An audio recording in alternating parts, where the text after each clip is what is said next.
Hello my dear student, स्वागत है आप सभी का एक बार फिर से सोशल साइंस के इस यूट्यूब चैनल पर जिसका नाम है स्ट्रॉन्ग सोशल साइंस। आज की इस वीडियो में हम डिस्कस करने जा रहे हैं क्लास 8th की ज्योग्राफी की बुक का चैप्टर नंबर 4 जिसका नाम है इंडस्ट्री। तो आइए शुरू करते हैं इस वीडियो को, जानते हैं क्या है इम्पोर्टेंट इस चैप्टर के अंदर। चलिए let's start.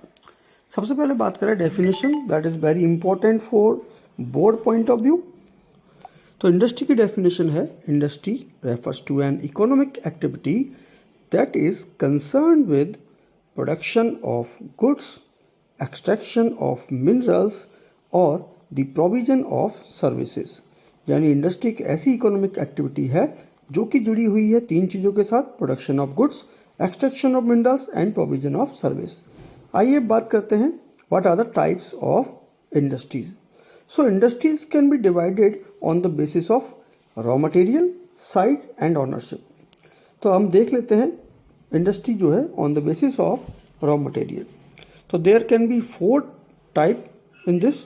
Number 1 is agro based industry, number 2 is mineral based industry, number 3 is marine based industry and number 4 is forest based industry. अब बात करते हैं एग्रो बेस्ड इंडस्ट्री के बारे में।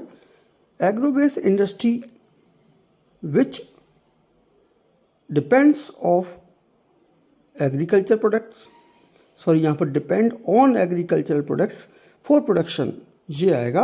यानी वो इंडस्ट्री जो कि डिपेंड करती है एग्रीकल्चरल प्रोडक्ट्स पर, जैसे कि शुगर इंडस्ट्री और बिस्किट इंडस्ट्री। नंबर 2 पर है मिनरल बेस्ड इंडस्ट्री, जहाँ पर industry depends upon the minerals like iron and steel industry and cement industry. Cement में लाइमस्टोन जैसी चीज़ों का यूज़ होता है जो कि एक मिनरल होता है। नेक्स्ट हम बात करें नंबर 3 की, मरीन बेस्ड इंडस्ट्री। तो marine based industries are the industries which depends upon oceanic things, जैसे कि fish oil industry, pearls and gems industry. Number 4 आता है हमारा forest based industries. Forest based industries are the industries which depends on forest products like pharmaceuticals company, timber industry, etc। अब हम बात करते हैं इंडस्ट्रीज जो है किस तरह से ओनरशिप के बेसिस पर बांटी जा सकती है।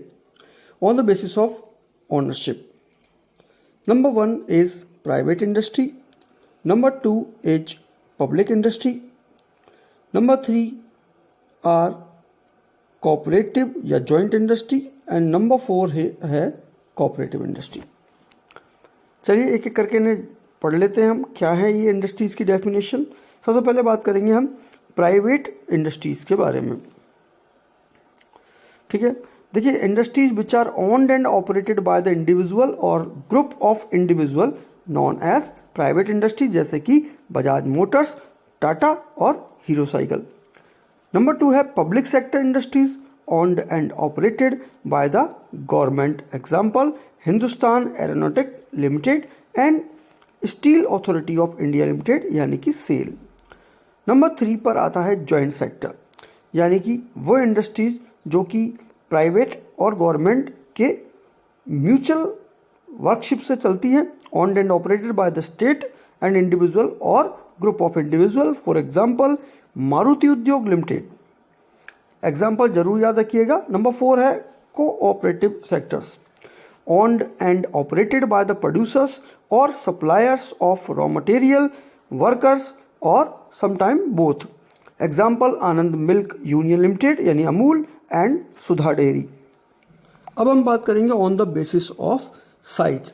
तो on the basis of size is very important for board examination. So हमें कंपेयर करके पढ़ेंगे, नंबर 1 स्मॉल स्केल और नंबर 2 लार्ज स्केल। तो देर आर ओनली 2 टाइप्स और ये आपको कंपैरिजन से हम आपको अच्छी तरह समझ में आएगा। चलिए कंपेयर करते हैं स्मॉल स्केल इंडस्ट्री को और साथ ही हम कंपेयर करेंगे large scale industry.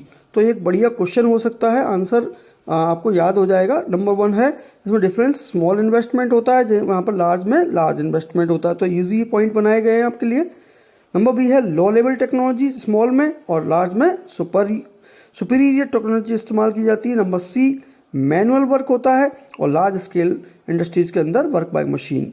Number D, small में बास्केट वीविंग, पॉटरी और हैंडीक्राफ्ट इंडस्ट्री आते हैं, जबकि लार्ज में आते हैं ऑटोमोबाइल्स और हैवी मशीनरी इंडस्ट्री। तो आप स्क्रीनशॉट ले लीजिएगा जिससे आपको अच्छी तरह समझ में आए। Factors affecting location of industries.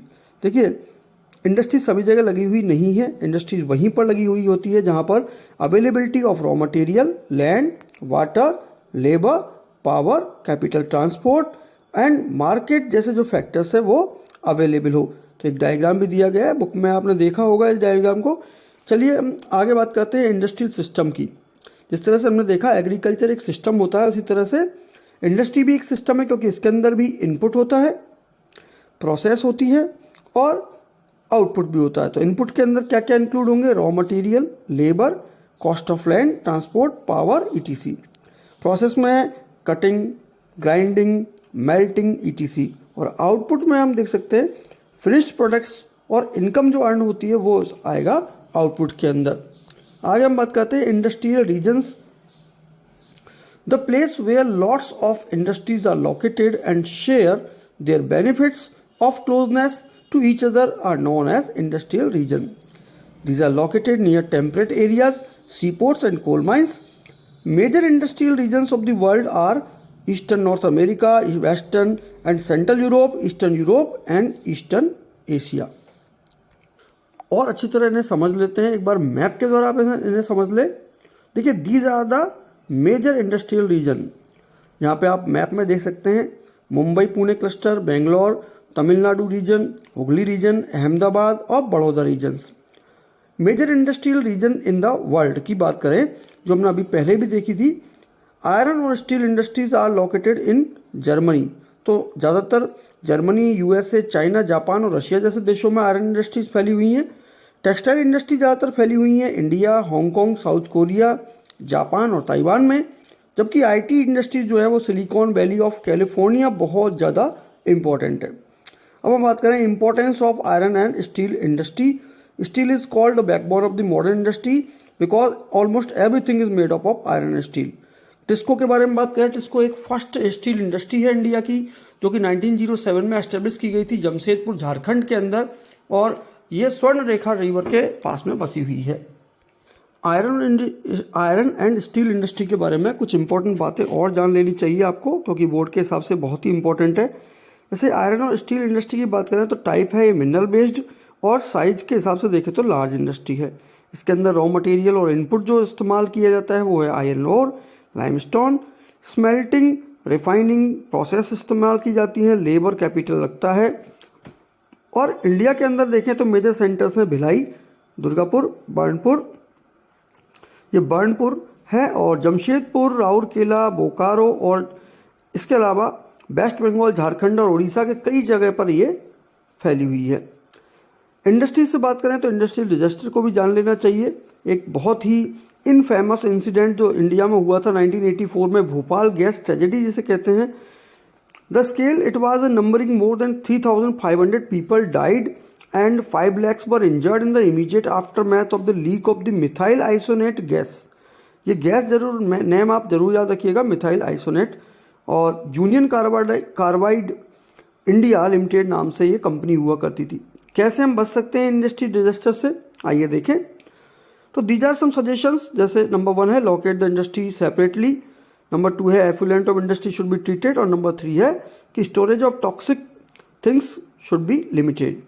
इसी के साथ में ये वीडियो यहीं पर समाप्त होता है। मिलते हैं नेक्स्ट वीडियो में, तब तक के लिए goodbye. Thank you so much. Video को लाइक जरूर कीजिएगा, कमेंट भी करके बताइएगा कि वीडियो कैसी लगी।